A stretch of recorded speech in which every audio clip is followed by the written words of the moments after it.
लोग हंसना नहीं, पहले ही हंसो। अच्छा ठीक है, शांत हो जाइए। अब उम्मीद है जो बोलूंगी उसे ध्यान से सुनोगे, सुनोगे ना? छोटी सी एक शायरी के साथ शुरू करती हूँ। सारा जहां है जिनकी शरण में, नमन है उस बाबा के चरण में, बने हम उन बाबा के चरणों की धूल, आओ मिलकर चढ़ाएं श्रद्धा के फूल।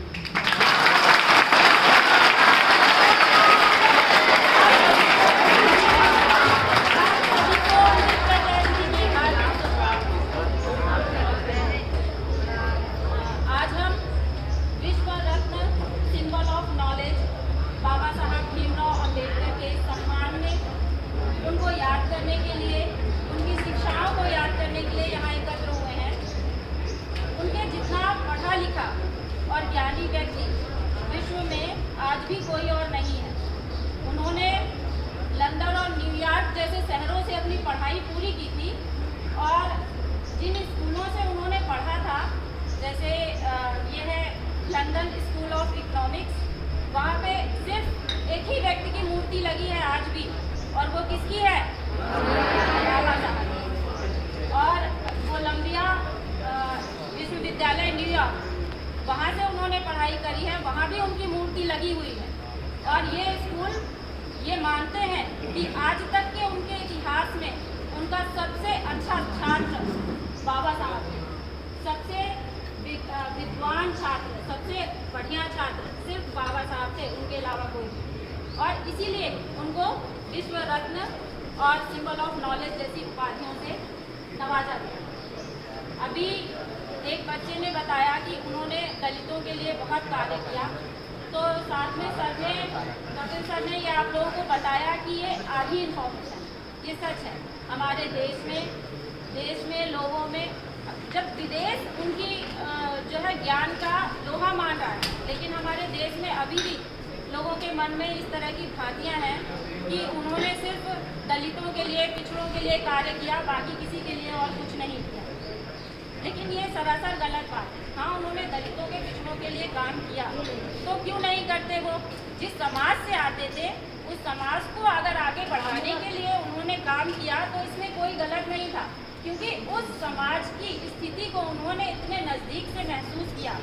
वो भेदभाव, वो तिरस्कार जो उनके साथ हुआ, तो वो उन्होंने महसूस किया। अब आपको उनके जीवन की घटना बताती हूँ। जब पहली बार वो स्कूल गए, क्योंकि उस समय बच्चों को, किसी को भी पढ़ने का, दलित समाज को पढ़ने का कोई अधिकार नहीं था, स्कूल जाने का कोई अधिकार नहीं था, क्योंकि उनके पिताजी सूबेदार थे, सेना में सूबेदार थे, इसलिए उनको ये अधिकार मिल गया कि वो स्कूल जाएं।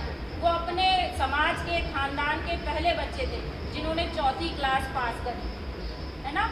तो वो जब पहली बार स्कूल गए, पहले तो जगह ही नहीं थी, बड़ी मुश्किल में उनको स्कूल में दाखिला मिला। बहुत चक्कर लगाने के बाद उनको स्कूल में दाखिला मिला। तो जब दाखिला मिला तो उन्हें कहाँ बैठने को मिला?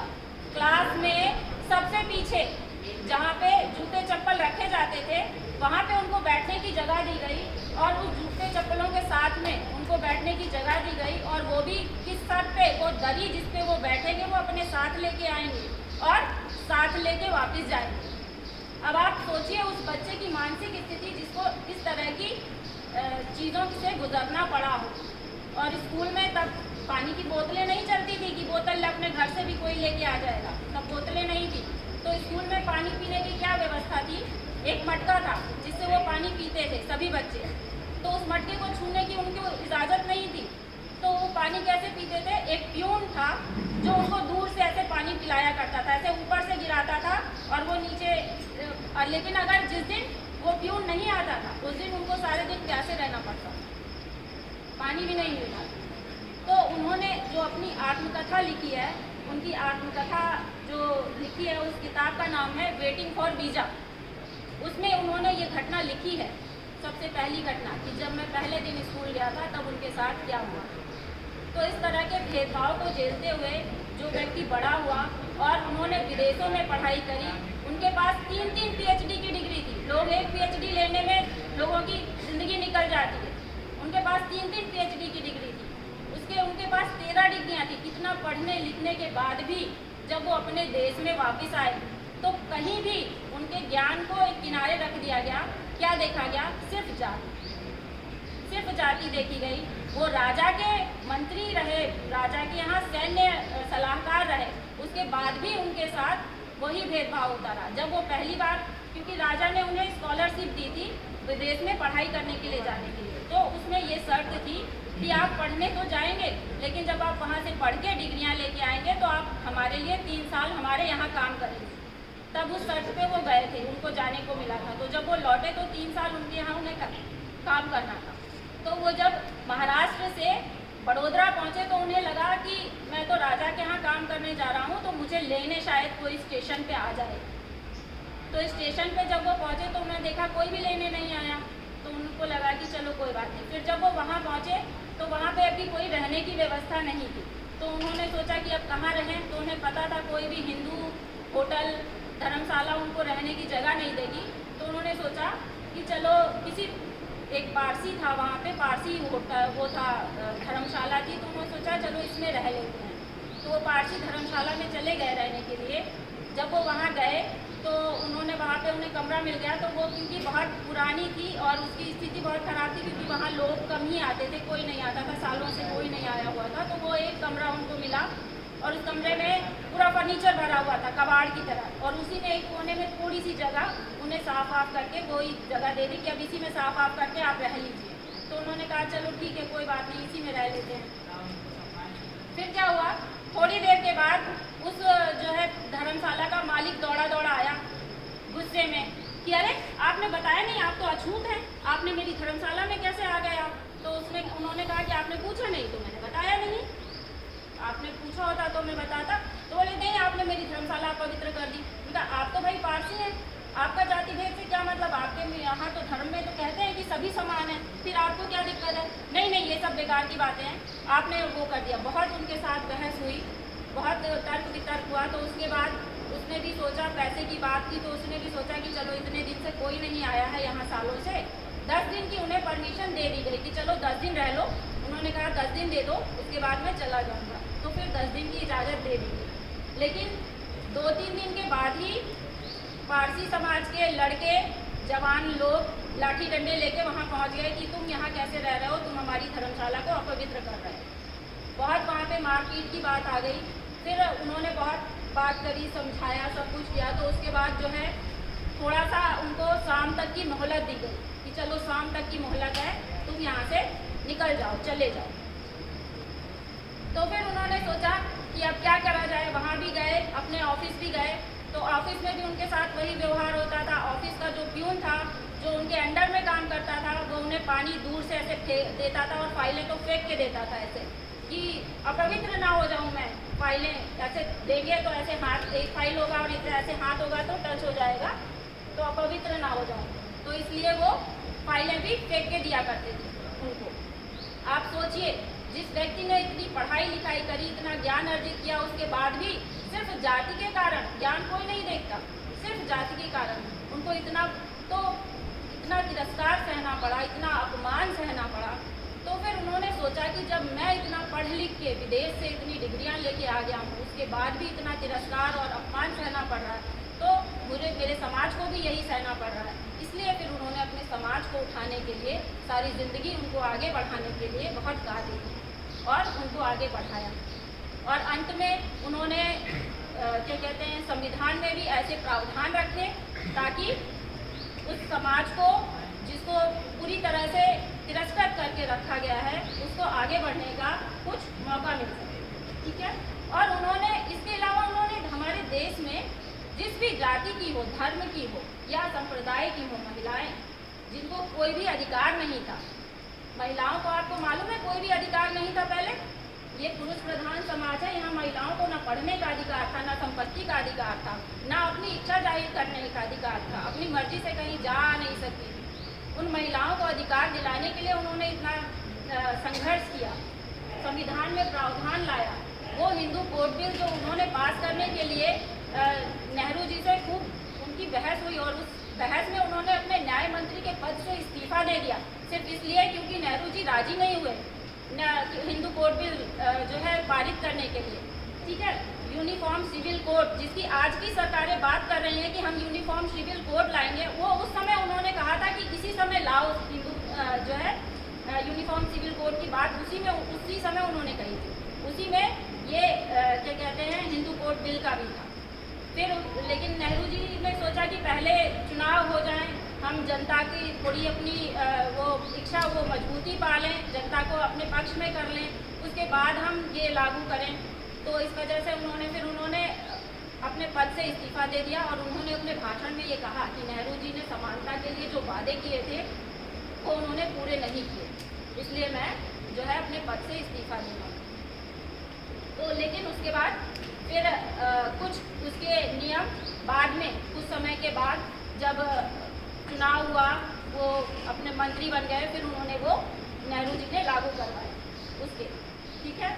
इसके अलावा जब वो ये श्रम मंत्री थे, तो श्रम मंत्री रहते हुए उन्होंने श्रमिकों के लिए बहुत सारे जो है श्रम सुधार किए, जैसे कार्यों के घंटे। पहले कार्यों के घंटे डिसाइडेड नहीं थे, कार्य के घंटे कितने घंटे कोई व्यक्ति काम करेगा। मिनिमम वेज कि इसको मिनिमम इतना पैसा मिलना ही चाहिए काम के लिए, क्योंकि पहले तो मनमानी लोग काम करवाते थे, तो मिनिमम वेज तय किया गया कि इतना पैसा मिलना ही चाहिए। वो उसके अलावा ओवर टाइम के लिए आपको कितना पैसा मिलेगा, कब कितने दिन घंटे आप अगर कोई एक्स्ट्रा काम करवाता है तो उसके बदले में आपको उसका पैसा देगा। तो जितने भी वेतनभोगी हैं, श्रम करने वाले हैं, इन सभी को उनका एहसानमंद होना चाहिए, क्योंकि सारा श्रम सुधार के बहुत सारे कार्य उन्होंने किए। तो ऐसा नहीं है कि उन्होंने सिर्फ एक वर्ग के लिए काम किया, उन्होंने देश के सभी वर्गों के लिए काम किया। तो उन्हें सिर्फ एक दृष्टि से देखना उचित नहीं है, ठीक है। बच्चों वो चाहते तो उनके पास इतनी डिग्रियाँ थी, इतना नॉलेज था, किसी भी देश में आराम से जाके नौकरी करते और अपनी ज़िंदगी चैन सुख से गुजारते। उन्हें वापस भारत आके ये भेदभाव, ये तिरस्कार सहने की ज़रूरत नहीं थी। लेकिन उन्होंने अपना पूरा जीवन समर्पित कर दिया अपने देश के लिए, देश की जनता के लिए, देश के लोगों के लिए, महिलाओं के लिए, श्रमिकों के लिए, सबके लिए कार्य करते हुए उन्होंने अपना पूरा जीवन समर्पित कर दिया, ठीक है। उनके अब हम ये सोचते हैं कि हम उनसे क्या सीखें, शिक्षा क्या लेनी चाहिए, बाबा साहब से हम क्या शिक्षा लेनी चाहिए। तो बाबा साहब ने जिनसे शिक्षाएं ली वो भी 2-3 लोग ही थे जिनसे उन्होंने शिक्षाएं ली। वो कहते हैं कबीर से मैं प्रेरित होता हूँ, बुद्ध से मैं प्रेरित होता हूँ, ज्योतिबा फुले से प्रेरित होता हूँ। ज्योतिबा फुले भी इसी तिरस्कार और उसका दंश सहने के बाद उनको भी इसी तरह का व्यवहार उनके साथ हुआ, तभी फिर उन्होंने इससे निकालने के लिए उन्होंने पहला महिलाओं का स्कूल ज्योतिबा फुले ने खोला। उन्होंने अपनी पत्नी को पढ़ाया और उसके बाद और लड़कियों को पढ़ाने की व्यवस्था की। तो देश में स्त्रियों की स्थिति अच्छी करने के लिए बाबा साहब कहते हैं कि मैं किसी समाज की स्थिति की जो है आकलन इससे करता हूँ कि उस समाज में महिलाओं की क्या स्थिति है। तो जिस समाज की महिलाओं की स्थिति अच्छी होती है उसी समाज की पूरे समाज की स्थिति अच्छी होती है, ठीक है। इसी तरह कबीर ने भी कहा था जाति व्यवस्था को अलग करने के लिए, कि कबीर ने क्या कहा था, जाति न पूछो साधु की पूछ लीजिए ज्ञान, मोल करें तलवार का पड़ी रहन दे ज्ञान। मतलब आप किसी भी व्यक्ति की जाति ना पूछिए, उससे ज्ञान पूछिए कि उसके पास कितना ज्ञान है।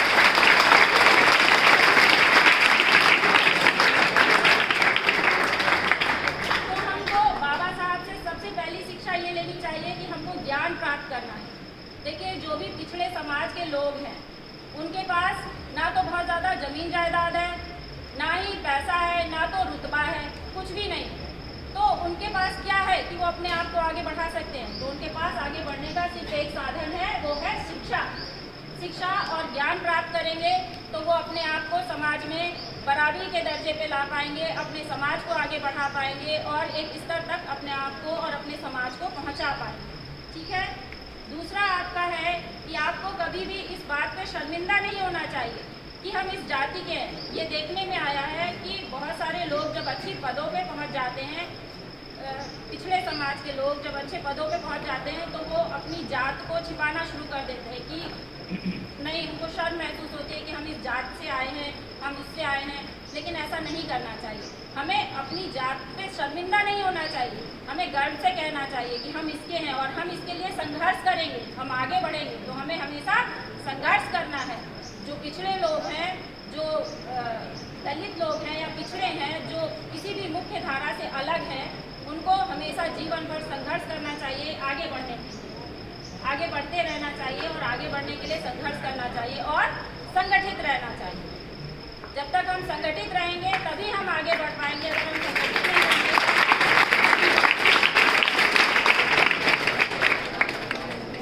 तो हमें अच्छा साहित्य पढ़ना चाहिए। अच्छे साहित्य में पढ़ाई क्या करनी चाहिए? हमें अच्छा साहित्य, जिन्होंने मानव के जीवन के बारे में जिस साहित्यों में लिखा है, जैसे कबीर हैं, उनको पढ़िए। उनमें रियल लाइफ की स्टोरीज देते हैं, वो बताते हैं कि ज़िंदगी कैसी है मनुष्य की, और इन चीज़ों को पढ़ना चाहिए। आपने ये कहते हैं, एक कवि है, इन्होंने लिखा है, आइए महसूस करिए ज़िंदगी के ताप को, मैं चमारों की गली में ले चलूँगा।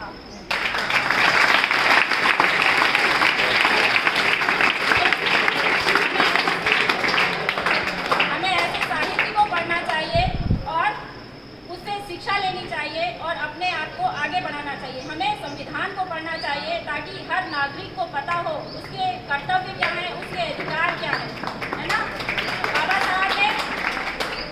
बाबा साहब ने जो आपका संविधान है, उसमें सबसे पहला जो है जो मूल अधिकार दिए हैं, उसमें सबसे पहला मूल अधिकार क्या दिया है? स्वतंत्रता नहीं दिया है, समानता दिया है ना।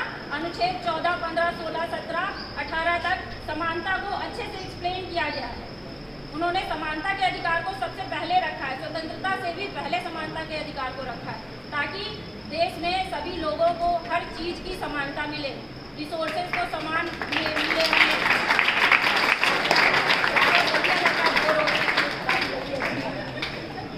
चलिए लास्ट खत्म करती हूँ छोटी सी एक 4 लाइनों के साथ। कर गुजर गए वो भीम थे, दुनिया को जगाने वाले भीम थे, हमने तो सिर्फ इतिहास पढ़ा है, इतिहास बनाने वाले मेरे भीम।